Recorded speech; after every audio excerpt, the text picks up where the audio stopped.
Hello friends, 10वीं classes में आप सभी का स्वागत है। और आज हम लोग उत्तर मुगल काल का झारखंड करने वाले हैं।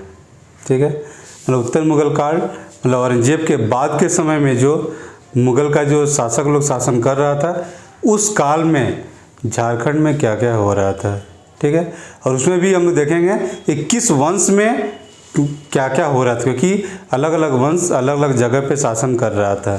ठीक है, जैसे पलामू के साइड में आपका चेरो वंश शासन कर रहा था। ठीक है, और बीच वाला क्षेत्र में आपका नागवंश शासन कर रहा था। और फिर आपको नीचे जाइएगा जमशेदपुर इलाका में तो वहाँ सिंह वंश शासन कर रहा था। मान वंश आपका मानभूमि में बहुत सारे छोटा छोटा राजा लोग शासन कर रहा था। ठीक है, तो इस तरह से देखे हजारीबाग के इलाके में रामगढ़ इलाके में रामगढ़ का शासक शासन कर रहा था। ठीक है, तो सभी के वंश में देखेंगे कि उस काल में क्या क्या हुआ था। ठीक है, तो उस समय जो औरंगजेब का मौत हुआ था, उस समय नागवंश के नागवंश से बेसिकली शुरू कर रहे हैं। ठीक है, तो नागवंश में क्या क्या हो रहा था, तो उस समय में कुछ राजा के काल में कुछ भी इम्पोर्टेंट नहीं हुआ है, तो उसके बारे में हम देखिए कुछ भी नहीं लिखे हैं, ये खाली है, ये खाली है। ठीक है, जिसके काल में थोड़ा सा भी कुछ इम्पोर्टेंट हुआ है हम उसी को यहाँ पे लिए हैं। ठीक है, और ये जो ख़त्म होगा उसके बाद से आपका अंग्रेज लोग कैप्चर करेगा यहाँ पे। ठीक है, तो ये बस एक मतलब अंग्रेज़ के आने से पहले का ये किला है। बाकी जो अंग्रेज इसके बाद अगले वीडियो में आपको अंग्रेज़ों का आगमन ही आना शुरू हो जाएगा, तो वहाँ से पे अंग्रेज़ के काल में दिखेगा कि इन वंशों की जगह पे अंग्रेज़ों ने क्या प्रभाव डाला था। लेकिन अभी उत्तर मुगल काल में क्या प्रभाव पड़ रहा है इनके ऊपर। ठीक है, इसके लिए यहाँ पे मराठों का एंट्री होगा, मुग़लों का असर थोड़ा थोड़ा घटेगा और मराठों का एंट्री होगा, मराठा लोग पावरफुल हो जाएगा। ठीक है, इस बात को याद रखिएगा कि मराठा इस काल में उत्तर मुगल काल में झारखंड में पावरफुल होने जा रहा है, मुग़ल लोग धीरे धीरे कमज़ोर पड़ने जा रहा है। ठीक है, जो बंगाल में भी शासक था मुग़ल का एक्सटेंशन कर लीजिए, तो वो लोग भी धीरे धीरे कैसे कमज़ोर पड़ेगा। ठीक है, तो आइए देखते हैं।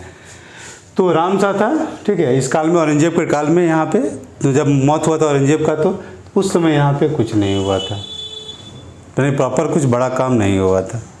ठीक है, उसके बाद में आता आपका यदुनाथ शाह। तो यदुनाथ शाह के समय में आपका रंजीत सिंह जो कि आपका चेरोवंशी शासक था, चेरोवंशी शासक था आपका रंजीत सिंह, जो कि साहेब राय के बाद बना था। ठीक है, वो आपका लातेहार का जो टोरी वाला इलाका है, उस चीज़ को वो कैप्चर कर लेता है। कुछ साल तक रखता है, 5-7 साल के आसपास रख पाता है, बाद में फिर से आपका ये लोग दोबारा कैप्चर कर लेगा नागवंशी लोग उसको। ठीक है, तो यदुनाथ शाह के काल में रंजीत सिंह टोरी पे कब्जा कर लिया। ठीक है, और एक मुस्लिम गवर्नर एक क्या कहते हैं बिहार के गवर्नर के भेजा हुआ एक सेना आता है, उससे जो कि ये यदुनाथ शाह को हरा देता है। जब हार जाता है तो वो अपने राजधानी को दोयसा से हटा के वो पालकोट लेके चला जाता है।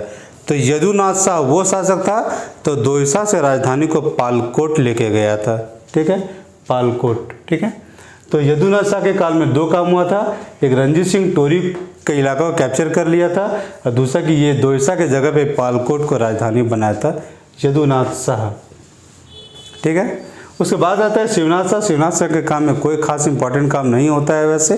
ठीक है, और उसके बाद में आता है उदयनाथ शाह। तो उदयनाथ शाह के टाइम में अलीवर्दी खां अपना सेना भेजता है झारखंड नागवंशी के पास, मतलब अटैक करने। ठीक है, और यहाँ पे नागवंशी के पास बेसिकली प्रॉपर नहीं आता है, बेसिकली वो आता है आपका रामगढ़ के इलाका में।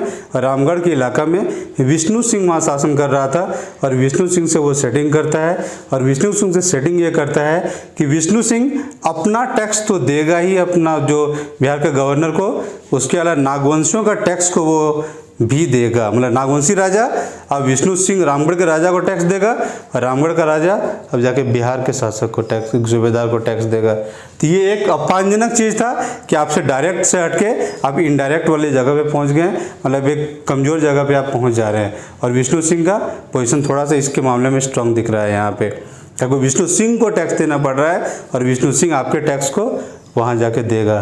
ये किसके काल में हुआ था? तो अलीवर्दी खां के टाइम में हुआ था। ये बिहार के गवर्नर सूबेदार इसको बनाया गया था उस समय। ठीक है, तो अलीवर्दी खां, कुछ कुछ जो बंगाल का जो नवाब अलीवर्दी खां है, फिर सिराजुद्दौला वगैरह है, तो सबका नाम आएगा। किसके काल में आएगा वो याद रखिएगा, ये इंपॉर्टेंट हो जाता है, किसके काल में आए। कुछ मुगल का जो बादशाह था उसका भी नाम आएगा, जैसे फर्रुख शेर का नाम आएगा, तो किसके काल में आया है, कब क्या नाम आएगा, वो जरूर गौर कीजिएगा। ठीक है, तो ये आपका उदयनाथ शाह के काल में आपका अलीवर्दी खां विष्णु शाह के माध्यम से आपको कर लेता है नागवंशियों से।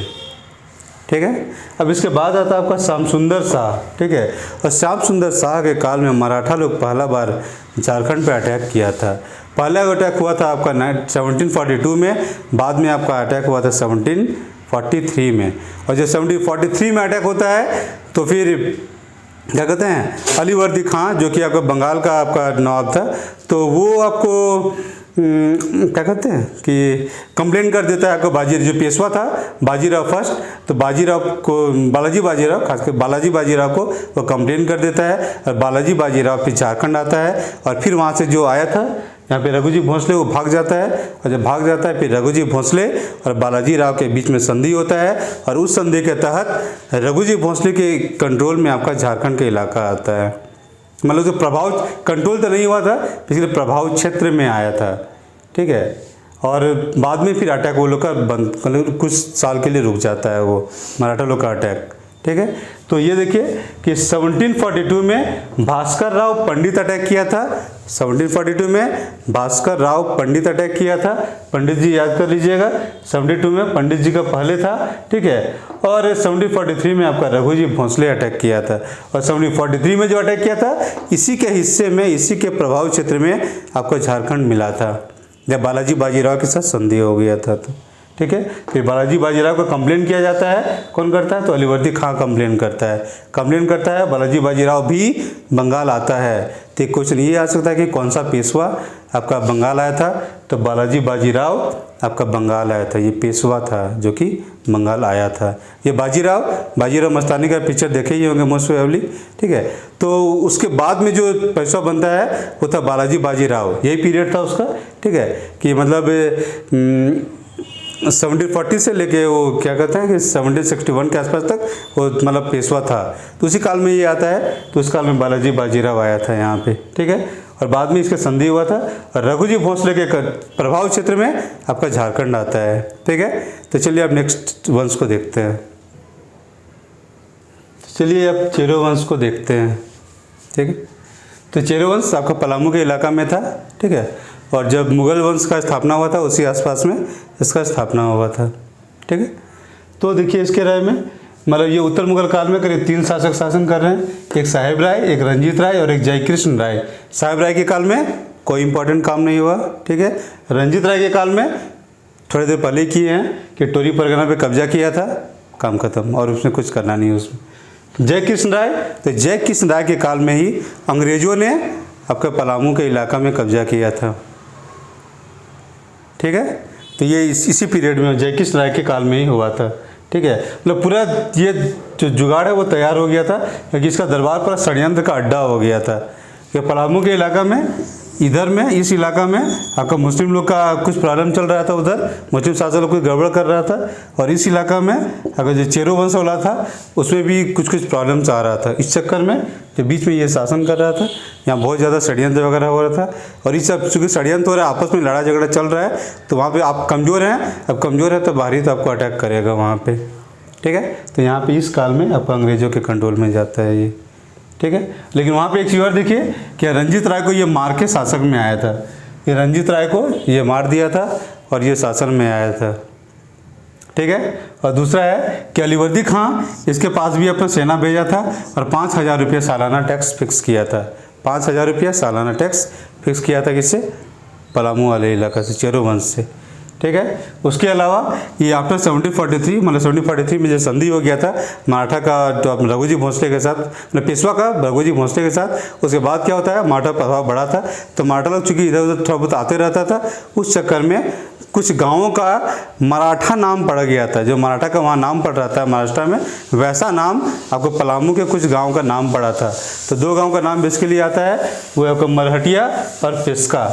ये मरहटिया और ये पेस्का, ये दिखाता है कि मराठों का प्रभाव इस जगह पे था, तभी क्योंकि मराठा नाम आपका पलामू के गांव का नाम पड़ा था, मतलब मराठा जैसा यूज करा है। मराठी नाम कहिए कि मराठी नाम आपको यहाँ के गांव का नाम पड़ गया था। मराठिया और पेस्का पलामू इलाका में नाम पड़ा था, ठीक है। और इसी काल में आपका जय कृष्ण राय के काल में, अब जय कृष्ण, अब कृष्ण जी हैं तो कृष्ण जी का जय, और जो जय कृष्ण जब यहाँ हो रहा है उसी समय यहाँ पे आपका अंग्रेज़ों का यहाँ पे कब्जा हो रहा है। मतलब जय कृष्ण राय को अब धर्म से मत उसका कनेक्ट कीजिएगा, बस ये याद करने के लिए बता रहे हैं कि ऐसे आसानी से याद हो जाएगा, ठीक है। तो ये कृष्ण जी वाला टाइम है, वहीं पे आपको यहाँ पे अंग्रेज लोग कब्जा कर रहे हैं, ठीक है। चलिए अब नेक्स्ट वीडियो में नेक्स्ट वंश को देखते हैं। चलिए अब सिंह वंश को देखते हैं कि सिंह वंश में क्या हो रहा था उस काल में, ठीक है। तो ऊपर का 3 शासक में खास कुछ काम नहीं होता है, ठीक है। कांशीराम सिंह, छत्रपति सिंह, अर्जुन सिंह के फर्स्ट के टाइम में कोई प्रॉपर काम नहीं होता है, मतलब उत्तर मुगल काल में। ये कांशीराम सिंह, ये कांशीराम सिंह ये दूसरे वाले वंश का है। पहला वाला वंश जो सिंह वंश है उसका संस्थापक था कांशीराम सिंह, ये वो नहीं है। ये सिंह वंश का जो दूसरा वंश 13वीं सदी में स्टार्ट होता है, ये उसका एक शासक है, और उसके बाद के राजा जो हैं वो इसमें हैं, ठीक है। तो ऊपर का 3 राजा कुछ नहीं हो रहा है। चौथा में मतलब कुछ हो रहा है लेकिन प्रॉपर इंपॉर्टेंट नहीं है ज़्यादा। उसके बाद जगन्नाथ सिंह है, तो जगन्नाथ सिंह का 2 बेटा थे, एक पुरुषोत्तम सिंह और एक विष्णु सिंह। पुरुषोत्तम सिंह, विष्णु सिंह। पुरुषोत्तम सिंह का आपका फिर आपका एक बेटा आएगा, ठीक है, वो नाम है आपका अर्जुन सिंह द्वितीय। और अर्जुन सिंह का पालन पोषण मतलब देखभाल वगैरह आपका विष्णु सिंह किया था, तो इसके प्रति कृतज्ञ था आपका अर्जुन सिंह द्वितीय, ठीक है। तो कृतज्ञता को मतलब आप क्या कहते हैं, अब उसको तब मतलब उसका रिटर्न करने के लिए कि आप मेरे लिए कुछ किए तो हम भी आपके लिए कुछ कर रहे हैं, तो इसलिए उनको एक क्षेत्र दे देता है, ठीक है। एक 12 गांव का इलाका दे देता है, वो इलाका देता है आपको सरायकेला के आसपास, और वहाँ पे विष्णु सिंह आपका सरायकेला को एक बड़ा इलाका बना लेते हैं, ठीक है। मान लीजिए सराय का इलाका ये है, तो अपना उत्तरी इलाका और उत्तर पूर्वी इलाका ये दोनों को अपना इलाका बढ़ा लेते हैं, और यहाँ पे सरायकेला खरसावां आपका यहाँ पे आ जाता है। सरायकेला इधर है, खरसावां शायद इधर है, तो यहाँ पे आपको अपना इलाका को बड़ा कर लिए, और जब बड़ा कर लेते हैं तो ये जो पुरहाट वंश था, पुरहाट का जो राज था, जो पुराना सिंह वंश का राजा था, उससे भी बड़ा राजवंश आपका सरायकेला राजवंश बन जाता है इतना, और इलाका भी बड़ा हो जाता है। इतना बड़ा ये बना लेते हैं इस वंश को, मतलब अपने राज्य जो मिला था उनको गिफ्ट को ये काफ़ी बड़ा कर लेते हैं। कौन? विष्णु सिंह। मतलब विष्णु सिंह वही जो पुराना सिंह वंश था सिंहभूम वाला, आपको उसी सिंहभूम से निकला हुआ था, और ये यहाँ पे शासन स्थापित करता है सरायकेला खरसावां में, ठीक है। उसके बाद ये जो अर्जुन सिंह था, तो अर्जुन सिंह का बेटा है आपका अमर सिंह, और अमर सिंह का बेटा है आपका जगन्नाथ सिंह चतुर्थ। जगन्नाथ सिंह चतुर्थ है, ये चतुर्थ याद रखिएगा क्योंकि ये याद रखना जरूरी है। तो जगन्नाथ सिंह, जगन्नाथ मंदिर से जगन्नाथ सिंह, जगन्नाथ याद रह सकता है आसानी से, तो जगन्नाथ सिंह चतुर्थ है। और इसके काल में कोल और हो लोग काफ़ी हंगामा मचा रहा था, ठीक है। और उसके हंगामा को शांत करने के लिए आपको जगन्नाथ सिंह नागवंशी राजा दत्तनाथ सिंह के साथ भी अपना दोस्ती कर मिल जाता है, और फिर कोल और हो को दबाने की कोशिश करता है। लेकिन ये दोनों मिल के, नागवंशी राजा और सिंहवंशी राजा दोनों मिल के भी कोल और हो को नहीं दबा पाता है। और जब नहीं दबा पाता है तो उसके बाद वो लोग अंग्रेज को इन्वाइट करता है कि आओ तुम ये लोग को दबाने में हम लोग का मदद करो।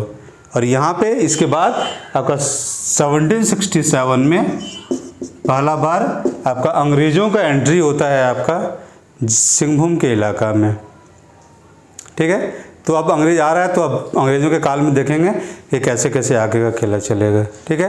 तो अभी इतना था कि मेनली यहाँ पे 2 चीज़ इंपॉर्टेंट है। एक ये अर्जुन सिंह द्वितीय के काल में आपका सराय विष्णु सिंह को इलाका दिया, 12 गांव का इलाका दिया, और उसी 12 गांव के इलाका से विष्णु सिंह ने सरायकेला खरसावां को स्थापित किया, सरायकेला खरसावां राज्य को स्थापित किया वहीं से, ठीक है। कुछ इस इलाकों का कब्जा करते चला गया उससे, ठीक है। और दूसरा है कि ये जगन्नाथ सिंह चतुर्थ है। जगन्नाथ सिंह चतुर्थ आपका दत्तनाथ सिंह जो नागवंशी राजा था उससे मिलके कोल और हो को दबाने की कोशिश किया, नहीं दबा पाता है, और फिर दोबारा दबाने के लिए अंग्रेजों को भी इन्वाइट करता है यहाँ पे, ठीक है। तो चलिए फिर हम नेक्स्ट वंश देखते हैं। तो चलिए अब रामगढ़ राज्य को देखते हैं, ठीक है। तो रामगढ़ राज्य में आपका उस समय 3 शासक आता है, एक दरेल सिंह आता है, एक विष्णु सिंह आता है, और एक मुकुंद सिंह आता है। दरेल सिंह बहुत इंपॉर्टेंट था, करीब 57 साल तक वो शासन किया था, बहुत इंपॉर्टेंट है ये। और इसी के काल में माना जाता है कि खोटा भाषा का पहला रचना शुरू हुआ था और इसी को पहला लेखक भी माना जाता है। खोटा भाषा से, छोटा भाषा के हिसाब से दलेल सिंह काफ़ी इंपॉर्टेंट है, ठीक है। चलिए, अब ये दलेल सिंह क्या करता है कि 6 राज्य पर कब्जा कर लेता है। 6 राज्य कहाँ था, 6 कहिए या मोस्ट प्रोबेबली चाय कहिए, तो ये हजारीबाग रामगढ़ के जो ऊपर का इलाका है वहाँ पे कुछ कुछ राज था। जैसे इधर आपका कुंडा था, यहाँ पे आपका चाय था, यहाँ केंदी था, यहाँ कुंडा था, केंदी था, चाय था और खड़गडिया था, इधर रामगढ़ था, ठीक है। तो ये सिचुएशन था उसका, ठीक है। कुंडा है, चाय या केंदी यहाँ पे है, केंदी मान लीजिए या चाय मान लीजिए, यहाँ खड़गडिया है और यहाँ पे रामगढ़ है, ठीक है। तो ये इलाका, तो ये आपका चाय को, ये चाय या 6 दोनों एक ही है मोस्ट प्रोबेबली, तो उसको कब्जा कर लेता है। कुछ दिन रख पाता है लेकिन फिर वो लोग दोबारा कब्जा कर लेता है। फिर जब इसका बेटा विष्णु सिंह आता है तो विष्णु सिंह फिर चाय पे कब्जा कर लेता है, चाय या 6 पर, ठीक है। लेकिन फिर से वो लोग वापस ले लेगा और फिर अंतिम बार में मुकुंद सिंह चाय पे कब्जा कर लेगा और रामगढ़ राज्य में वो मिला लेगा। तो 6 को कब्जे करने के लिए 3 राजा लगा, दलेल सिंह, विष्णु सिंह, मुकुंद सिंह। फाइनली मुकुंद सिंह आपका उसको रामगढ़ राज्य में मिला पाता है उसको, ठीक है। तो चलिए, दलेल सिंह में इतना ही है 6, और खोटा वाला तो हमसे संबंधित नहीं है तो उसको छोड़ देते हैं। नागपुरी वाला भी दलेल सिंह पे दावा करता है, खोटा वाला भी दावा करता है, बहुत इंटरेस्टिंग है इसका ये वैसे, ठीक है। अब विष्णु सिंह इस पर कब्जा किया, उसके बाद अलीवर्दी कहाँ अपना सेना भेज के 12,000 रुपया इसमें टैक्स फिक्स करता है, इसके पास सालाना टैक्स 12,000 टैक्स का फिक्स होता है आपका विष्णु सिंह यानी रामगढ़ राज्य के साथ, ठीक है। उसके अलावा 1747 में आपका भास्कर राव आपको यहाँ पे अटैक किया था।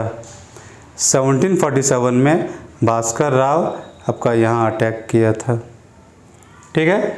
उसके अलावा 1763 में आपका मीर कासिम भी, ये बहुत इंपॉर्टेंट है कि मीर कासिम भी यहाँ पे आपका क्या कहते हैं कि हरजाना वसूल, कुछ सेना भेजता है, ठीक है, और कुछ हरजाना टाइप का वसूलने का कोशिश करता है, क्योंकि हमेशा रेगुलर टैक्स देता नहीं था। अब नहीं दे रहा तो वहाँ वाला तो भेजेगा ही, और फिर हरजाना इससे हासिल किया था, ठीक है। और कुछ इलाका को इसे छीन लिया था, और जो क्योंकि ये गलत तरीके से कुछ इलाका को ये विष्णु सिंह कब्जा कर लिया था, तो उस इलाका को छीन के जो वाजिब हकदार था उसको दे दिया था और उससे हरजाना भी वसूला था आपका मीर कासिम। तो मीर कासिम ऐसे भी अंग्रेज़ों के पर्सपेक्टिव से देखा जाए, जो अंग्रेजी काल के हिसाब से, ठीक है, या जो बैटल ऑफ बक्सर जो होता है, मतलब बैटल ऑफ प्लासी के बाद बैटल ऑफ बक्सर होगा, तो बक्सर अगर मीर कासिम के साथ ही लड़ा गया था अंग्रेज़ों का, और चूँकि उस हिसाब से इंपॉर्टेंट है तो कि इंडियन हिस्ट्री के हिसाब से इंपॉर्टेंट है और उसका चर्चा अगर यहाँ दिया हुआ है तो इसको याद रख सकते हैं। मे भी क्वेश्चन कहीं आ जाए कि मीर कासिम किसके काल में आपका नजाना उठाया था, तो विष्णु सिंह के टाइम में मीर कासिम आपका यहाँ से मतलब एक क्या कहते हैं कि एक यहाँ से हरजाना लिया था, ठीक है। और उसके बाद मुकुंद सिंह 6 अपने में मिला लिया था, और कुछ नहीं है इसमें इतना में। ये रामगढ़ राज्य में मतलब उत्तर मुगल काल में इतना ही था, ठीक है। इसके बाद आते हैं मानभूम का इलाका। तो मानभूम का इलाका को ऐसे कर सकते हैं, ठीक है। ये आपका मानभूम का इलाका है, ये पुरुलिया का इलाका हो गया, ये धनबाद का इलाका हो गया और ये बोकारो का इलाका हो गया, ठीक है। ये बेसिकली आपका मानभूम के इलाका में लिया जाता था इसको, ठीक है। और मानभूम के इलाके में बहुत सारा अलग अलग राज्य का हो गया था, मतलब मान वंश का जो खत्म हुआ था, ठीक है। उसके बाद फिर पंचित राजवंश भी कुछ कमज़ोर हुआ था, तो उस काल में बहुत सारा अलग राजवंश का उत्थान हुआ था। जैसे यहाँ पे टुंडी हो गया, झरिया हो गया, कतरास हो गया, नावागढ़ हो गया, ठीक है। यहाँ बीरभूम का इलाका है, तो पाटकुम वगैरह है, तो बहुत सारा छोटा छोटा राजवंश या जमींदारी यहाँ विकास हो गया था, ठीक है। और ये लोग अपना इनकम के लिए खेती पर निर्भर नहीं था, बल्कि ये लोग लूटपाट किया करता था। इनकम के लिए खेती पे निर्भर नहीं है, लूटपाट किया करता था। बुक में बेसिकली यही मिलता है, ठीक है।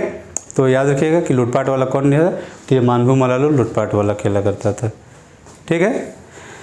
चलिए, तो ये आपको मानवंश वाला इलाका हो गया कि इस इलाका में क्या हुआ। अब ये इधर देखिए, पलामू वाला का चेरू का हो गया, या नागवंशी का हो गया, या सिंह वंश का इलाका हो गया, सरायकेला खरसावां हो गया, रामगढ़ का इलाका हो गया, ये मानभूम का इलाका। अब बचा क्या, संथाल परगना का इलाका। तो तो संथाल परगना के इलाका में क्या था, तो उस काल में राजमहल का जो इलाका है, ये आपका साहिबगंज का इलाका इधर है, तो यहाँ पे राजमहल है। और राजमहल के इलाके में था कि उस समय वो लोग का एक बहुत इंपॉर्टेंट किला बना के रखा हुआ था, ठीक है। और वहाँ पे जब औरंगजेब का मौत हो जाता है, जब औरंगजेब का मौत हो जाता है तो उत्तराधिकार का लड़ाई होने वाला था, और उत्तराधिकार का लड़ाई में बहादुर शाह प्रथम जीतता है। औरंगजेब के बाद बहादुर शाह शासक बना है, जानते ही होंगे। तो जब उस लड़ाई में मतलब जो राजकुमार लोग लड़ रहा था, तो बहादुर शाह का जो बेटा था अजीमुस्सान, तो अजीमुस्सान बंगाल से जाता है आपका अपना पिता का सहायता करने के लिए। तो सहायता करने के लिए वहाँ जा रहा था, तो रास्ते में पड़ता था आपका ये राजमहल का इलाका यहाँ। और यहाँ पे अपना बेटा फर्रुखसियर, अपना हरम और अपना सेना, बेटा फर्रुखसियर और क्या कहते हैं हरम और आपका सेना, तीनों को आपको यहाँ छोड़ के जाता है, ठीक है। और बाद में कुछ साल बाद फर्रुखसियर, ठीक है, फर्रुखसियर आपका राजमहल का इलाका में आया था, अपने पिता का प्रतिनिधि के रूप में आया था यहाँ पे ही, ठीक है। तो कभी कभी ये क्वेश्चन भी आता है कि कौन सा मुग़ल बादशाह आपका क्या कहते हैं कि ये राजमहल के इलाके में आया था, तो फर्रुखसियर आया था यहाँ पे, लेकिन अपने पिता के प्रतिनिधि के रूप में, बादशाह के रूप में नहीं आया था, ठीक है। चलिए, अब उसके बाद आता है कि आपका मराठा। तो मतलब मराठा लोग इस काल में आपका अटैक किया था, मतलब 1748 से 1750 में मराठा लोग आपका संथाल परगना के इलाका में अटैक किया था, ठीक है। और जो वो लोग का जो सेनापति बन के आया था, तो वो था आपका मीर हबीब मराठों का सेनापति बन के आया था, ठीक है। और उसके बाद लास्ट में है कि सिराजुद्दौला जो बंगाल का नवाब था, उसको आपका राजमहल के इलाका से ही पकड़ा गया था। ये काफ़ी इंपॉर्टेंट बन जाता है, तो इसको याद कर लीजिए, याद जरूर रखिएगा कि सिराजुद्दौला को राजमहल के इलाका से पकड़ा गया था, और यहीं पे सिराजुद्दौला का हत्या भी कर दिया था। एक मीरन नाम का एक आदमी था, मीरन ने सिराजुद्दौला का यहाँ पे हत्या कर दिया था, ठीक है। जब प्लासी के युद्ध में हार गया था, तो ये भाग गया था, तो ये यहीं पे राजमहल के इलाका में पकड़ाया था। सिराजुद्दौला प्लासी के युद्ध से भागा था, बहुत इंपॉर्टेंट है ये, ठीक है। तो इतना से ये टोटल इलाका हो गया झारखंड के इलाका में उत्तर मुगल काल में क्या क्या हो रहा था। तो सभी वंशों के हिसाब से हमने देख लिया कि किस वंश में क्या क्या चीज़ हो रहा था। अब अगले नेक्स्ट वीडियो से आपका अंग्रेज़ों का आगमन हो जाएगा, और देखेंगे धीरे धीरे कैसे अंग्रेज़ झारखंड के एक एक इलाका को जीतेगा, ठीक है। तो चलिए फिर मिलते हैं नेक्स्ट वीडियो में। Thank you.